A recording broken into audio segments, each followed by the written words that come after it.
Valency को हमने quantitative करना है और इसमें वेरिएबल वैलेंसी को भी हम पढ़ेंगे। फर्स्ट वन वैलेंसी की जो मैंने डेफिनेशन लिखी है वो हमारे पास है combining capacity of an element with the other element.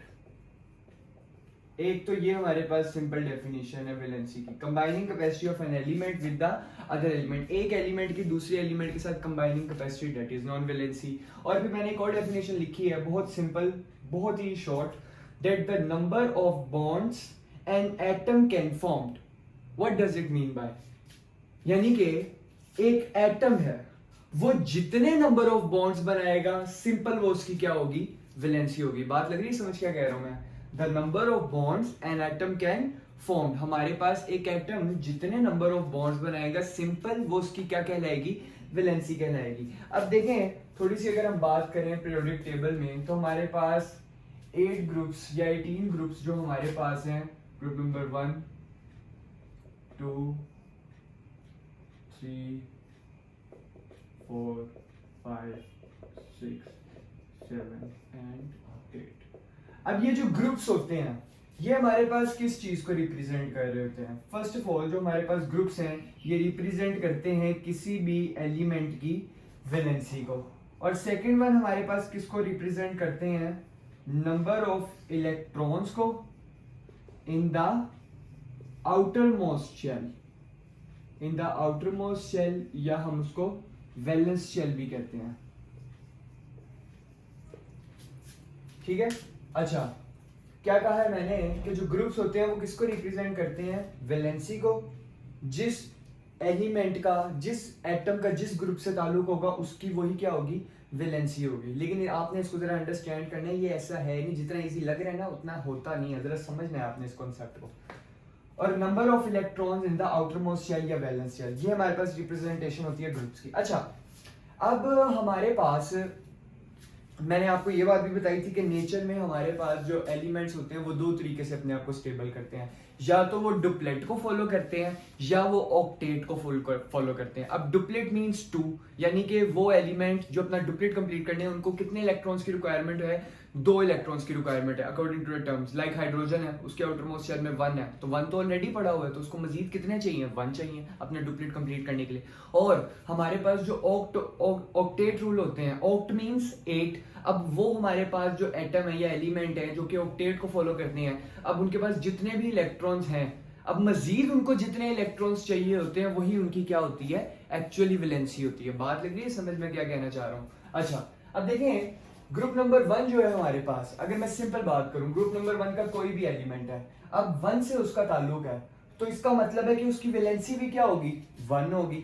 और उसके आउटर मोस्ट शेल में या वैलेंस शेल में इलेक्ट्रॉन्स भी कितने होंगे, 1 ही होंगे। बात लग रही है समझ में क्या कह रहा हूं?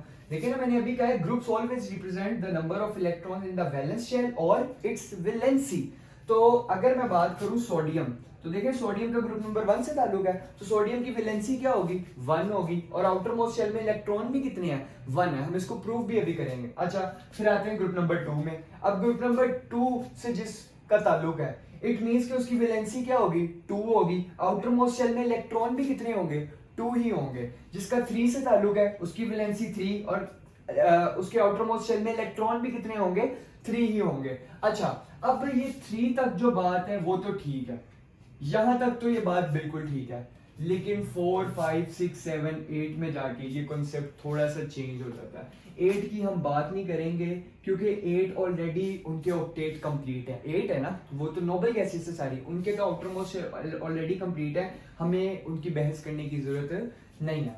हमारा ताल्लुक है 4 को भी हम बाद में डिस्कस करेंगे, हमने अभी देखना 5 6 और 7 को कि इनकी क्या वैलेंसी होगी। अब देखें एक बात जरा समझें, मैं बात करता हूं 5 की। 5 में आप समझ रहे होंगे कि इसकी वैलेंसी तो 5 होगी, ठीक है, लेकिन ऐसा है नहीं। हाँ लेकिन जो इसके आउटर मोस्ट शेल में इलेक्ट्रॉन्स हैं वो कितने होंगे, वो 5 ही होंगे।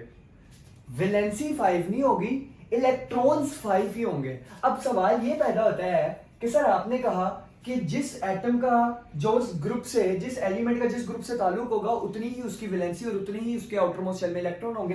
3 तक तो ये बात ठीक थी। 5, 6, 7 में आप कह रहे हैं कि सर इलेक्ट्रॉन्स तो वही रहेंगे according to the its group, लेकिन वैलेंसी कैसे चेंज हो गई यहाँ पे। अब एक पॉइंट नोट करें, देखें ये 5 है, यानी कि इसके आउटर मोस्ट शेल में कितने इलेक्ट्रॉन पड़े हुए हैं 5। अब देखिए हम ऑक्टेट को फॉलो करते हैं, 8 - 5 तो इलेक्ट्रॉन्स इसको कितने चाहिए मजीद, 3 इलेक्ट्रॉन चाहिए। अब जरा समझें इस बात को, मैं दोनों को लिंक्ड कर रहा हूं। एक एटम जितने नंबर ऑफ इलेक्ट्रॉन लूज करेगा वो उसकी वैलेंसी होगी, और एक एटम जितने इलेक्ट्रॉन गेन करेगा वही उसकी क्या होगी, वैलेंसी होगी। तो 5 हमारे पास ये 3 इलेक्ट्रॉन गेन करेगा तो 3 ही इसकी क्या होगी, वैलेंसी होगी। बात लग रही है समझ में क्या कह रहा हूं। 6 तो देखें 8 - 6 आंसर क्या आता है 2। इट मींस कि इसकी क्या वैलेंसी होगी, 2 होगी। आउटर मोस्ट शेल में इलेक्ट्रॉन 6 ही रहेंगे। अच्छा 7, 8 - 7 हमारे पास आंसर क्या आ रहा है 1। अब देखें आउटर मोस्ट शेल में इलेक्ट्रॉन 7 ही है, लेकिन इसे मजीद कितने चाहिए, 1 चाहिए अपना ऑक्टेट कंप्लीट करने के लिए, तो यही उसकी क्या होगी, वैलेंसी होगी। अब अगर आप देखें ग्रुप नंबर 1, 2, 3 की 5 के साथ सेम है, 2 की 6 के साथ सेम है और 1 की 7 के साथ सेम है वैलेंसी। अब एक और पॉइंट नोट करें, हमारे पास जो ग्रुप नंबर 1, 2, 3 होते हैं ये हमारे पास क्या होते हैं, ये हमारे पास होते हैं इलेक्ट्रोपॉजिटिव मेंबर्स या इलेक्ट्रोपॉजिटिव कैरेक्टर्स। और 5, 6 to 7 ये हमारे पास क्या होते हैं, इलेक्ट्रोनेगेटिव कैरेक्टर। अब इलेक्ट्रोपॉजिटिव कैरेक्टर्स जो भी होते हैं ये हमेशा अपने इलेक्ट्रॉन्स क्या करते होते हैं, लूज करते होते हैं, और इलेक्ट्रोनेगेटिव कैरेक्टर्स जो होते हैं ये हमेशा अपने इलेक्ट्रॉन या किसी और से इलेक्ट्रॉन क्या करते होते हैं, गेन करते होते हैं, ठीक है, for the completion of their octet. अच्छा अब ये तो बात हो गई हमारे पास। अब देखें हम सिंपल एग्जांपल ले लेते हैं, यहाँ पे देखिए सोडियम है, सोडियम का ग्रुप नंबर 1 से ताल्लुक है, तो आउटर मोस्ट शेल में इलेक्ट्रॉन भी कितने हैं 1। और 7 से मैं उठा लेता हूं किसको, क्लोरीन को। क्लोरीन के आउटर मोस्ट शेल में कितने इलेक्ट्रॉन 7, 3 लॉन पेयर्स एंड 1 हमारे पास अनपेयर। अब देखें मुझे आप एक लॉजिकली सोच के बात बताएं कि सोडियम के लिए ये आसानी है कि वो 7 इलेक्ट्रॉन गेन करे, या सोडियम के लिए ये आसानी है कि वो अपना 1 इलेक्ट्रॉन डोनेट कर दे। लॉजिकली एक बात है, वो 7 इलेक्ट्रॉन गेन करेगा, हर एक एक क्लोरीन के पास जाएगा, ये तो एक इम्पॉसिबल सी बात है, ये इसकी कोई सेंस ही नहीं बनती। इट मींस कि सोडियम के पास जो अपना 1 इलेक्ट्रॉन पड़ा है ये उसको क्या कर देगा, लूज कर देगा। जब ये अपना 1 इलेक्ट्रॉन लूज कर देगा तो वो इलेक्ट्रॉन कौन ले लेगा, क्लोरीन गेन कर लेगा। अब इसके ऊपर कौन सा चार्ज आ जाएगा, पॉजिटिव चार्ज आ जाएगा, और इसके ऊपर कौन सा चार्ज आ जाएगा, नेगेटिव। सवाल पैदा होता है कैसे, देखिए सोडियम का एटॉमिक नंबर क्या होता है 11। अब आप जानते हैं number of protons always equals to number of electrons. It means 11 protons है, 11 ही इलेक्ट्रॉन्स है। मैं बताने लगा पॉजिटिव चार्ज कैसे आ रहा है, जरा इस बात को आपने समझना है। अब 1 इलेक्ट्रॉन यहां से निकल गया, पीछे इलेक्ट्रॉन कितने रह गए 10। अब देखिए प्रोटॉन्स यहां सफिशिएंट हो गए हैं और इलेक्ट्रॉन्स हमारे पास डेफिशिएंट हो गए। इट मींस के प्रोटॉन्स जो है वो इलेक्ट्रॉन्स के ऊपर क्या हो जाएंगे, डोमिनेट हो जाएंगे, जिसके रिजल्ट में सोडियम के ऊपर कौन सा चार्ज आ जाएगा, पॉजिटिव चार्ज आ जाएगा। क्लोरीन का एटॉमिक नंबर क्या होता है 17। It means 17 protons and 17 electrons. अब इसने 1 इलेक्ट्रॉन क्या किया, गेन किया, तो 17 से कितने हो गए 18। अब देखें यहाँ पे इलेक्ट्रॉन सफिशिएंट हो गए और प्रोटॉन्स क्या हो गए, डेफिशिएंट हो गए। इट मींस के नेगेटिव चार्ज पॉजिटिव के ऊपर क्या हो जाएंगे, डोमिनेट हो जाएंगे। तो क्लोरीन के ऊपर कौन सा चार्ज आ गया, नेगेटिव चार्ज आ गया। अब इसने कितने इलेक्ट्रॉन लूज किए 1, तो ये उसकी वैलेंसी। इसने कितने इलेक्ट्रॉन गेन किए 1, तो ये इसकी वैलेंसी। रिजल्ट में दोनों एक दूसरे के इफेक्ट को कैंसिल आउट कर देंगे और हमारे पास क्या बन जाएगा, स्टेबल कंपाउंड बन जाएगा, सोडियम क्लोराइड। बात लगी समझ में क्या कह रहा हूं हमारे पास। तो सोडियम की वैलेंसी यहाँ पे क्या थी 1, क्योंकि उसने 1 इलेक्ट्रॉन लूज किया। क्लोरीन की यहाँ पे वैलेंसी क्या थी 1, क्योंकि उसने 1 इलेक्ट्रॉन गेन किया। लगी बात समझ हमारे पास। अच्छा हम एक और बात कर लेते हैं, एक और एग्जांपल के ऊपर बात कर लेते हैं हम। हमारे पास वाटर है, देखिए ऑक्सीजन है, ऑक्सीजन के आउटर मोस्ट शेल में 6 इलेक्ट्रॉन्स, 2 लोन पेयर, 1 1 हमारे पास अनपेयर। अब हाइड्रोजन है, आउटर मोस्ट शेल में 1 हाइड्रोजन है, आउटर मोस्ट शेल में 1 इलेक्ट्रॉन। अब देखें हाइड्रोजन ने अपना डुप्लेट कंप्लीट करना है, ऑक्सीजन ने अपना ऑक्टेट कंप्लीट करना है। अब आप जानते हैं दोनों ही नॉन मेटल, और नॉन मेटल के दरमियान कोवेलेंट बॉन्ड बनता है, दोनों ही क्या कर लेंगे, म्यूचुअल शेयरिंग कर लेंगे। अब रिजल्ट में ऑक्सीजन यहाँ पे कितने बॉन्ड बना रहा है, 2 बॉन्ड बना रहा है, तो ऑक्सीजन के ऊपर आ जाएगा 2। हाइड्रोजन यहाँ कितने बॉन्ड बना रहे हैं 1, यानी कि 1 हमारे पास यहाँ पे और 1 हमारे पास यहाँ पे। अब देखें ऑक्सीजन आपको पता है एक इलेक्ट्रोनेगेटिव एलिमेंट है, तो इसके ऊपर नेगेटिव चार्ज आ जाएगा। अब हाइड्रोजन एक्चुअली कोई इलेक्ट्रोपॉजिटिव मेंबर नहीं है, लेकिन क्योंकि ऑक्सीजन की इलेक्ट्रोनेगेटिविटी हाइड्रोजन की इलेक्ट्रोनेगेटिविटी से ज्यादा होती है, तो शेड पेड़ वो अपनी तरफ अट्रैक्ट कर लेती है। रिजल्ट में ऑक्सीजन के ऊपर नेगेटिव फीलिंग आ जाती है और हाइड्रोजन के ऊपर पॉजिटिव फीलिंग आ जाती है। तो हाइड्रोजन के हमारे पास क्या हो जाएगा, +1 हो जाएगा। बात लगी समझ में क्या कह रहा हूँ? तो हमारे पास हाइड्रोजन की यहाँ पे वैलेंसी क्या +1 और ऑक्सीजन की हमारे पास क्या -2 है। ग्रुप नंबर 4 की बात कर लेते हैं हम। ग्रुप नंबर 4 में हमारे पास क्या कंसेप्ट है इसका।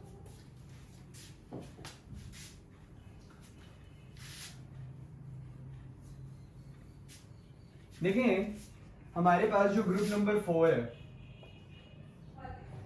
कार्बन, देखें आउटर मोस्ट शेल में इसके इलेक्ट्रॉन तो 4 ही हैं, क्योंकि groups always represent the number of electrons in the valence shell. 1 2 3 4 carbon की टेट्रा वैलेंसी है। अब इलेक्ट्रॉन्स भी इसके पास 4 है, लेकिन यहाँ पे इसकी वैलेंसी जो है ना वो मैटर इस वजह से नहीं करती क्योंकि कार्बन बनाता है कोवलेंट बॉन्ड हमारे पास। और कोवलेंट बॉन्ड वो कैसे बनाता है, देखें हमारे पास अगर हम बात करें सिंपल मीथेन की CH4, तो देखें एक हाइड्रोजन यहाँ पे इसके साथ आके बॉन्ड बनाएगा, एक हाइड्रोजन यहाँ पे इसके साथ आके बॉन्ड बनाएगा म्यूचुअल शेयरिंग की वजह से, और एक हाइड्रोजन यहाँ पे इसके साथ आके बॉन्ड बनाएगा, और एक हाइड्रोजन यहाँ पे इसके साथ आके बॉन्ड बनाएगा। रिजल्ट में हाइड्रोजन का क्या कंप्लीट हो जाएगा, डुप्लीट कंप्लीट हो जाएगा। और कार्बन के पास 4 इलेक्ट्रॉन पहले ही थे, 4 इलेक्ट्रॉन पहले थे और 8 - 4 उसे मजीद 4 चाहिए थे, वो 4 इसे आके एक एक हाइड्रोजन ने शेयर करवा दिया। तो रिजल्ट में हाइड्रोजन का डुप्लीट कंप्लीट हो गया और कार्बन का क्या कंप्लीट हो गया, ऑक्टेट कंप्लीट हो गया। और रिजल्ट में आपके पास क्या बन गया, कोवेलेंट बॉन्ड बन गया। तो कोवेलेंट बॉन्ड में हमारे पास जो है आप कह लें कि वैलेंसी मैटर नहीं करती। और क्यों नहीं करती, इसकी इंटरप्रिटेशन मैं करूंगा chapter number 4 structure of molecules, वहां पे हमारा एक क्वेश्चन है why CH4 is non polar. इंशाल्लाह वहां पे जाके इसको ब्रीफली हम देखेंगे। वैलेंसी मेरा ख्याल से अब आपको लग गई होगी समझ कि वैलेंसी क्या है। एक एटम जितने नंबर ऑफ इलेक्ट्रॉन लूज करेगा वो उसकी वैलेंसी होगी, एक एटम जितने इलेक्ट्रॉन गेन करेगा वो उसकी वैलेंसी होगी। अच्छा हमारे पास नेचर में कुछ ऐसे एलिमेंट्स भी हैं जिनकी वैलेंसी क्या है, वेरिएबल। वेरिएबल का मतलब क्या है, चेंज। अब वो कौन है हमारे पास, वो हमारे पास सारे के सारे हैं हमारे ट्रांजिशन एलिमेंट्स या ट्रांजिशन मेटल्स आप कह सकते हैं, जिनका ताल्लुक है 3 to 12, यानी कि जिनका ताल्लुक ग्रुप नंबर 3 से लेकर ग्रुप नंबर 12 तक है। ट्रांजिशन मेटल्स ऐसे मेटल्स होते हैं जो कंटिन्यूसली नेचर में अपनी स्टेट को चेंज कर रहे होते हैं। कहीं पे उनकी वैलेंसी कुछ और होती है, कहीं पे उनकी वैलेंसी कुछ और होती है। लाइक हम बात कर लेते हैं आयरन की, आयरन Fe। आयरन की फेरस सल्फेट में जो वैलेंसी है वो 2 है, लेकिन फेरिक सल्फाइड में Fe2SO4 3, उसमें क्या है 3। ये हमारी बुक की एग्जांपल्स भी हैं, आपने इसको पूरा नोट करना है अगर ये लॉन्ग में आए, ठीक है। फेरस सल्फेट में आयरन की वैलेंसी 2 है, फेरिक सल्फाइड में आयरन की वैलेंसी 3 है। कैसे प्रूव कर देते हैं, देखें सल्फर है, सल्फर के आउटरमोस्ट शेल में 6 इलेक्ट्रॉन्स, 2 लॉन पेयर 1 1 अनपेयर हमारे पास, और 4 ऑक्सीजन है।